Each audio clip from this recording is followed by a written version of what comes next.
Ano naman yung mga natututunan mo sa mga Pilipino mong kaibigan? Yung tuturo sa akin, dami. Halimbawa, putang ina mo. Bago ka. Yan ang yan. Ayun na nga! Kayo, May third floor pa? sumama kayo sa aking kaharian. Ha, ha, ha, ha. Ayoko na. Ha, ha. Ang laki na...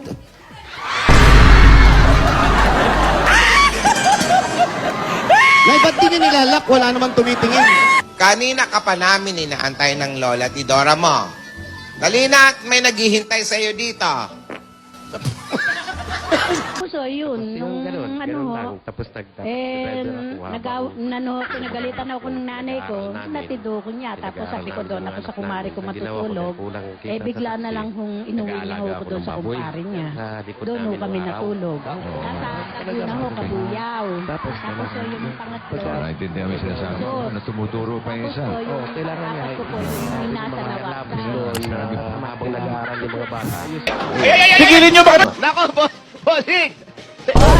Tanda ko pa nung unang panahon. May pumaplasbak ba? May pumaplasbak? Sandali naman! Ginaganyan eh. Tapos kumanon ako eh. Ano nangyari? Sumabit. Sumabit.